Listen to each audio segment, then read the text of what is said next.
Hello everyone, welcome to YouTube channel. आज हम पढ़ेंगे लेसन नंबर 11 जो कि है इंटेलिजेंस से रिलेटेड, जिसमें मल्टीपल क्वेश्चंस है, इसलिए हमने इसको इंटेलिजेंस के ऊपर ज़्यादा फोकस किया है। तो स्टार्टिंग के 2 क्वेश्चन अलग है, बाकी सब इंटेलिजेंस से रिलेटेड है।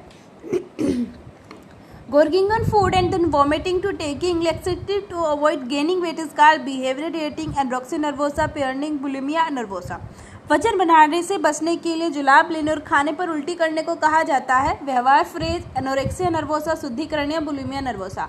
बहुत इंपॉर्टेंट क्वेश्चन है, एग्जाम में काफ़ी बार इस तरह के क्वेश्चन आया है, रिपीटेड क्वेश्चन है। तो हमारा आंसर हो जाता है बुलिमिया नर्वोसा। अब आप ये सोच रहे होंगे कि काफ़ी लोगों के अकॉर्डिंग ये एनोरेक्सिया नर्वोसा भी होना चाहिए, तो मैं इन दोनों में आपको डिफरेंस बता देती हूँ। ये दोनों ही ईटिंग डिसऑर्डर हैं और इसमें क्या होता है कि जो व्यक्ति होता है दोनों ही डिसऑर्डर में, वो बहुत ज़्यादा चिंतित होता है कि उसका वजन बढ़ रहा है, और मतलब उसका वजन एक्चुअलिटी में नहीं बढ़ रहा होता है, लेकिन उसका परसेप्शन इस तरह का होता है कि उसको लगता है कि वो बहुत ज़्यादा ऑबियस हो रहा है। एनोरेक्सिया नर्वोसा में क्या होता है कि जो पर्सन होता है वो खाना ही बंद कर देता है और उसका वजन तो होता है एक एप्रोप्रिएट लेवल से भी बहुत ज़्यादा कम हो जाता है, और उसके बाद भी वो ये परसीव करता रहता है कि उसका वजन बहुत बढ़ा हुआ है। और बुलिमिया नर्वोसा में क्या होता है कि पर्सन खाना खाएगा लेकिन साथ के साथ वोमिट कर देगा, जिससे कि उसका वजन ना बढ़े। नेक्स्ट हमारा क्वेश्चन है, people from different culture can recognise which facial expressions, fear, anger, disgust, all of the above. विभिन्न संस्कृतियों के लोग चेहरे के भाव को पहचान सकते हैं, डर, गुस्सा, घृणा, उपयुक्त सभी। जल्दी से आंसर बताइए। आंसर है हमारा ऑल द अबव। जो जितने भी ये तीनों दिए हुए हैं वो सभी के सभी जो अलग अलग कल्चर के लोग होते हैं वो फेशियल एक्सप्रेशन को देख के इन सब तरह के इमोशंस को पहचान लेते हैं। तो यहाँ पे ध्यान देने वाली बात ये है कि जो बाय बर्थ या इनेट इमोशंस माने जाते हैं वो 7 तरह के होते हैं और ये 3 उनमें से हैं। नेक्स्ट जो क्वेश्चन है वो सबके सब इंटेलिजेंस से रिलेटेड हैं। Spearman has developed the theory of mental ability, concept of abstract level of intelligence, 2 type ability theory, 2 factor theory of intelligence, none of the above. Spearman ने विकसित किया है मानसिक क्षमता का सिद्धांत, बुद्धि के 7 स्तरों की अवधारणा, 2 प्रकार की क्षमता का सिद्धांत, बुद्धि का द्विकारक सिद्धांत, या उपयुक्त में से कोई नहीं, क्योंकि स्पीयरमैन और स्पीयरमैन बहुत ज़्यादा इंपॉर्टेंट है। वैसे तो उन्होंने कई तरह के सिद्धांत बनाए हैं, लेकिन जो उनका मोस्ट फेमस सिद्धांत है, अगर इस तरह का कोई क्वेश्चन आता है कि उनमें बाकी सिद्धांत भी दिए होते हैं और ऑप्शन में आपको कोड नहीं दिए होते, तो आप सबसे ज़्यादा जो प्रोबेबिलिटी होती है सही होने की, उस तरह के आंसर को आप चूज़ कीजिए। तो इसमें आंसर है हमारा 2 फैक्टर थ्योरी ऑफ इंटेलिजेंस, क्योंकि स्पीयरमैन ने 2 फैक्टर थ्योरी ऑफ इंटेलिजेंस बताई थी जो कि बहुत ज़्यादा पॉपुलर था। और ये है, इन्होंने बताए थे कौन कौन से 2 फैक्टर थे, जनरल फैक्टर्स और स्पेसिफिक फैक्टर्स। नेक्स्ट है हमारा who develop the concept of primary mental ability, है जिसको शॉर्ट में हम PMA भी बोलते हैं। AR Johnson, EL Thorndike, JP Guilford, LL Thurstone, RB Cattell. प्राथमिक मानसिक क्षमताओं की अवधारणा किसने विकसित की? AR Johnson, EL Thorndike, JP Guilford, LL Thurstone या RB केटल।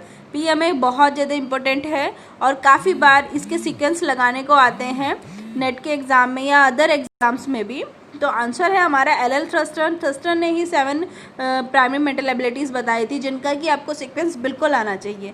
नेक्स्ट है who describe the composition of intelligence is term of intellectual breadth and intellectual altitude. RB Cattell, AR Johnson, AL Thurstone, E.G. Boring, Carl Spearman. बौद्धिक चौड़ाई और बौद्धिक ऊंचाई के संदर्भ में बुद्धि की संरचना का वर्णन किसने किया है? RB केटल ने, AR जॉनसन ने, LL थर्स्टन ने, E.G. बोरिंग ने या कार्ल स्पीयरमैन ने। सो आंसर है हमारा AR जॉनसन। जॉनसन थे जिन्होंने बुद्धि को ऊंचाई, बौद्धिक चौड़ाई और बौद्धिक ऊंचाई के संदर्भ में बात की थी, और इन्होंने लेवल्स बताए थे इंटेलिजेंस के लिए, 2 levels, level 1 and level 2। Next है हमारा fluid and crystalline intelligence are the major theoretical component of intellectual activity का proposed by RB Cattell, E.G. Boring, J.S. Bruner, Kerry Burt, E.L. Thorndike. द्रवित और crystallise बौद्धिक बुद्धि गतिविधि के प्रमुख सिद्धांतिक घटक है RB Cattell, E.G. Boring, J.S. Bruner, Cyril Burt, E.L. Thorndike. Answer बताइए, फ्लूइड एंड क्रिस्टल इंटेलिजेंस किसने दिए थे? बहुत सिंपल सा क्वेश्चन है और बहुत क्वेश्चन आते हैं इससे रिलेटेड। तो आंसर है हमारा RB केटल। केटल ही वो थे जिन्होंने फ्लूइड और क्रिस्टलाइज इंटेलिजेंस को बताया था और उसके ऊपर उनकी इंटेलिजेंस की थ्योरी बेस है। Which theory of intelligence maintains the intelligence should be measured in term of such function as sensory processing, coding strategy, memory and other mental capacities involve in learning and remembering. Two factor theory, primary mental abilities, information processing theory, structure of the intellect, levels of intelligence. बुद्धि का कौन सा सिद्धांत बुद्धि को ऐसे कार्यों के संदर्भ में मापा जाना चाहिए जैसे संवेदी प्रसंस्करण, कोडिंग, रणनीतियाँ, स्मृति, सीखने और याद करने में शामिल अन्य मानसिक क्षमता। टू फैक्टर थ्योरी, प्राथमिक मानसिक क्षमताएं, सूचना प्रसंस्करण सिद्धांत, बुद्धि की संरचना, इंटेलिजेंस के स्तर। तो आंसर है हमारा इंफॉर्मेशन प्रोसेसिंग थ्योरी या सूचना प्रसंस्करण सिद्धांत। देखिए टू फैक्टर थ्योरी तो दी थी स्पीयरमैन ने, जिसमें उन्होंने टू फैक्टर्स बताए थे, जनरल और स्पेसिफिक। प्राइमरी मेंटल एबिलिटीज दी थी थ्रस्टर ने 7 प्राइमरी मेंटल एबिलिटीज बताई थी। इंफॉर्मेशन प्रोसेसिंग जो है वो मेमोरी से रिलेटेड है, तो इसीलिए मेमोरी के बेस पे जैसे कि मेमोरी और अदर मेंटल कैपेबिलिटीज़ या सेंसरी प्रोसेसिंग कोडिंग इसके अंदर मानी गई है। उसके बाद स्ट्रक्चर ऑफ द इंटेलिजेंस की बात करें तो ये गिलफर्ड का सिद्धांत है, जिसमें उन्होंने बुद्धि के जो थे वो 3 तरह के स्ट्रक्चर्स के बेस पे बताई थी डिफरेंट एबिलिटीज़। और लेवल ऑफ इंटेलिजेंस को दिया था आर्थर जॉनसन ने, और जॉनसन ने 2 टाइप के लेवल्स बताए थे। तो आंसर हमारा इंफॉर्मेशन प्रोसेसिंग थ्योरी है।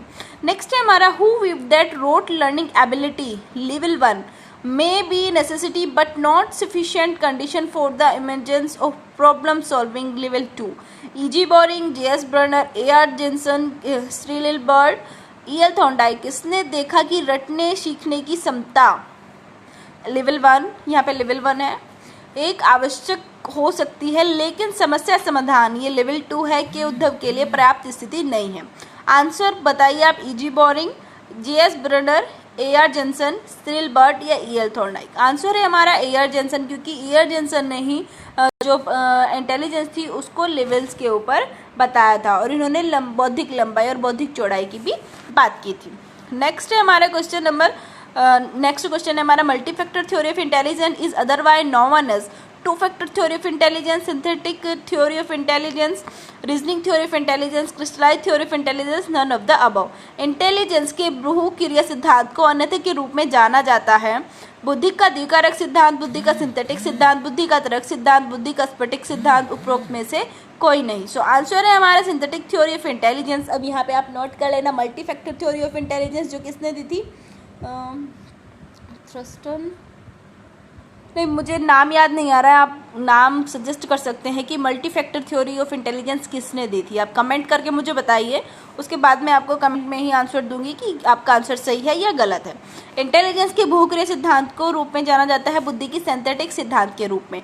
नेक्स्ट है the term intelligence is derived from a Latin word framed by Cicero to translate a Greek word used by Aristotle to include all cognitive process, specific cognitive process, all affective process, specific affective process, none of the above। शब्द बुद्धि एक Latin शब्द से लिया गया है जिसे Cicero द्वारा अरस्तु द्वारा इस्तेमाल किए गए ग्रीक शब्द का अनुवाद करने के लिए तैयार किया गया है। सभी संज्ञानात्मक प्रक्रियाएं विशिष्ट संज्ञानात्मक प्रक्रियाएं, सभी भावात्मक प्रक्रियाएं विशिष्ट भावात्मक प्रक्रियाएं, उपयुक्त में से कोई नहीं। आंसर है हमारा ऑल कॉग्निटिव प्रोसेस। तो इस चीज़ को आप लर्न कर लेना। नेक्स्ट है हमारा Thorndike hill the intelligence is combination of different abilities and functions, 3 different levels, 4 different levels, 5 different levels, 6 different levels, none of the above. Thorndike ने माना कि बुद्धि विभिन्न क्षमताओं और कार्यों का एक संयोजन है, 3 अलग अलग स्तरों का, 4 अलग अलग स्तरों का, 5 अलग अलग स्तरों का, 6 विभिन्न स्तर का, उपयुक्त में से कोई नहीं। सो आंसर है हमारा 3 डिफरेंट लेवल्स को थॉर्नडाइक ने बताया था। बुद्धि के 3 प्रकार इन्होंने बताए थे, और आप लोग जल्दी से कमेंट करिए कि बुद्धि के कौन से 3 प्रकार को थॉर्नडाइक ने बताया था। नेक्स्ट है हमारा who has regarded intelligence is a capacity of the organism to adjust itself to an increasingly complex environment. Guilford, Jensen, Spencer, Galton, E.G. Boring. किसने बुद्धि को जीव की क्षमता के रूप में एक तेजी से जटिल वातावरण में समायोजित करने के लिए माना है? Guilford, Jensen, Spencer, Galton, E.G. Boring. Answer है हमारा स्पेंसर। स्पेंसर ने ही बताया था जो हमारी बुद्धि है वो तेजी से जटिल वातावरण में समायोजित करने के लिए मानी जाती है। नेक्स्ट है हमारा who said that intelligence is an innate general cognitive ability? E.L. Thorndike, Cyril Burt, R.B. Cattell, Daniel Defoe, A.R. Jensen. किसने कहा कि बुद्धि एक इननेट सामान्य संज्ञानात्मक क्षमता है? E.L. Thorndike, Cyril Burt, R.B. Cattell, Daniel Defoe, A.R. Jensen. Answer है हमारे सिरली बर्ड ने। ये एक नया क्वेश्चन है, और तो आपको ये भी पता होना चाहिए इननेट जनरल कॉग्निटिव एबिलिटी के रूप में बुद्धि को बताया था सिरिल बर्ड ने। नेक्स्ट क्वेश्चन है हमारा Flynn effect is high IQ score of generation in comparison to succeeding generation.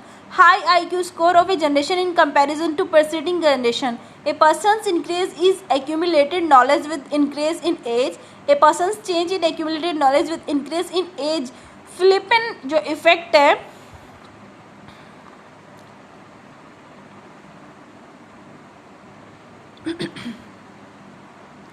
Philippine जो इफेक्ट है वो सक्सेडिंग पीढ़ी की तुलना में पीढ़ी की उच्च बौद्धिक स्तर पूर्ववर्ती पीढ़ी की तुलना में एक पीढ़ी का उच्च IQ स्कोर है। आयु में वृद्धि के साथ संचित ज्ञान में वृद्धि या आयु में वृद्धि के साथ संचित ज्ञान में परिवर्तन है।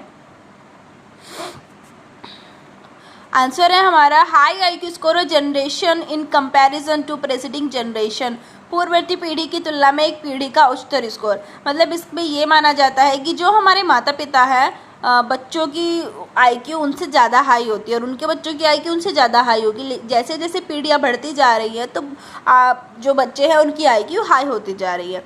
और इस चीज़ को ये भी माना जाता है कि हर 10 साल में IQ का जो लेवल होता है वो बढ़ जाता है, यानी जो 10 साल के पहले के बच्चे हैं और 10 साल बाद के जो बच्चे हैं उनकी IQ के स्टैंडर्ड में फ़र्क होगा। नेक्स्ट है हमारा number of different factors specified by Spearman to explain the performance on some test. One factor and many G factors, many factors and many G factors, one S factor and many G factors, many S factors and many G factors, one X factor and one G factor, many S factors and one G factors. कुछ परीक्षणों पर प्रदर्शन की व्याख्या करने के लिए Spearman द्वारा निर्दिष्ट विभिन्न कारकों की संख्या, एक कारक और कई जी कारक, एक एस कारक और कई जी कारक, कई एस कारक और कई जी कारक, एक एस कारक और एक जी कारक, कई एस कारक और एक जी कारक। तो आप बताइए कि इन्होंने क्या बताया था। तो हमारा आंसर है many factors and one D factor, यानी कि जो स्पीयरमैन थे उन्होंने दो तरह की एबिलिटी बताई थी, स्पेसिफिक और जनरल, एस फॉर स्पेसिफिक और जी फॉर जनरल। उन्होंने बोला था कि हर किसी में एक जनरल फैक्टर होता है और बहुत सारे स्पेसिफिक फैक्टर्स होते हैं। नेक्स्ट है हमारा Cattell's culture fair test of intelligence CFIT is present to measured crystallized intelligence, fluid intelligence, verbal fluency, convergent thinking. खुफिया के लिए Cattell's culture fair test for intelligence CFIT को मापने के लिए माना जाता है स्फटिक बुद्धि, द्रवित बुद्धि, मौखिक प्रवाह, एकाग्रित सोच। बहुत इंपॉर्टेंट क्वेश्चन है, आंसर आपको पता होना चाहिए। आंसर है हमारा फ्लूइड इंटेलिजेंस। तो अब आप देखिए जो कैटल का culture fair in test of intelligence है CFIT है वो फ्लूइड इंटेलिजेंस को मानता है, क्योंकि यहाँ पे दो तरह की बुद्धि बताई थी कैटल ने, एक फ्लूइड इंटेलिजेंस और दूसरी क्रिस्टलाइज्ड इंटेलिजेंस। क्रिस्टलाइज्ड इंटेलिजेंस को उन्होंने माना था कि ये जनजात क्षमता होती है, और जबकि जो फ्लूइड इंटेलिजेंस होती है वो इस चीज़ में थोड़ा कन्फ्यूज़न हो रहा है, थोड़ा देख के बताऊंगी, आप लोग इसको कमेंट करके बता सकते हैं। लेकिन जो CFIT है वो फ्लूइड इंटेलिजेंस के लिए बनाया गया है। नेक्स्ट है हमारा history of intelligence testing can be described in following sequence. Galton, JM Cattell, Binet, Simon, Wechsler, Simon और वेसलर। यहाँ पे साइमन अलग है, बिनेट, सीमन मतलब नाम अलग अलग है लेकिन साथ में ली जाते हैं, और वेसलर अलग है, वहाँ पे डेस नहीं है। JM Cattell, Stern, Terman, Binet, Simon, Wechsler, Wechsler, Binet, Simon, Spearman, RB Cattell, Galton, JM Cattell, Spearman, Wechsler. खुफिया बोलते हैं हिंदी में बुद्धि को। तो बुद्धि परीक्षण का इतिहास निम्नलिखित अनुक्रम में वर्णित किया जा सकता है। Galton, JM Cattell, Binet, Simon, Wechsler, JM Cattell, Stern, Terman, Binet, Simon, Wechsler. ये बाकी आप खुद से पढ़ लेना। आंसर है हमारा पहले गाल्टन आया, उसके बाद JM कैटल आया, उसके बाद बिने, उसके बाद साइमन और सबसे लास्ट में वेक्सलर। तो ये जो क्वेश्चन है ये बहुत बहुत इंपॉर्टेंट है और नेट में ये आता है, काफ़ी बार आया, आई थिंक 2 बार आया है। मैंने खुद एक अटैम्प्ट दिया था जिसमें ये आया था, और ये बहुत ही मतलब इम्पोर्टेंट क्वेश्चन है, आपको पता होना चाहिए। एक तो आपको ये चीज़ फोकस करनी है कि जो गाल्टन है वो माने जाते हैं कि उन्होंने शुरुआत की थी बुद्धि परीक्षणों की। यार स्टार्टिंग में इन्होंने रिएक्शन मोमेंट और टाइम मोमेंट के क्वेश्चन किए थे RTMT के, और उन्हीं से माना जाता है कि बुद्धि परीक्षणों की शुरुआत हुई थी। और उनके साथ में जो थे या उनके बाद में थे कैटल थे। तो हमेशा आपको ये चीज़ ध्यान रखनी है, गाल्टन से पहले कोई नहीं आया और गाल्टन के बाद आए कैटल, ठीक है, और उनके बाद आए बीने। ये एक सीक्वेंस है जो कभी नहीं टूटेगा और बीच में इनके कोई नहीं आएगा। और बीने के बाद बीने साइमन आए, क्योंकि बीने ने साइमन के साथ, साइमन ने बीने के साथ में काम किया था, और उसके बाद वेस्लर आए। तो आपको कोई जरा सा भी कंफ्यूज नहीं होना है। गाल्टन केटल और बीने, इन तीनों के सीक्वेंस के बीच में तो कोई भी नहीं आएगा, और ये आपको याद करना है और बहुत इंपॉर्टेंट क्वेश्चन है, इसको आप लिख सकते हैं। So thank you everyone. Please मुझे कमेंट करके बताइए कि आज का लेसन आपको कैसा लगा है, और जो 2-3 क्वेश्चन मैंने आप लोगों से पूछे हैं, आप ज़रूर मुझे उनका कमेंट करके आंसर बताएं। मतलब आप देख भी सकते हैं कहीं से या खुद से भी कर सकते हैं, उसके बाद मैं आपको बताऊंगी कि क्या सही है और क्या आपका क्वेश्चन सही है या गलत है। और आप चैनल को सब्सक्राइब करें, अगर आपने अभी तक चैनल को सब्सक्राइब नहीं किया है तो अपने दोस्तों के साथ में भी इनको शेयर करें। Thank you.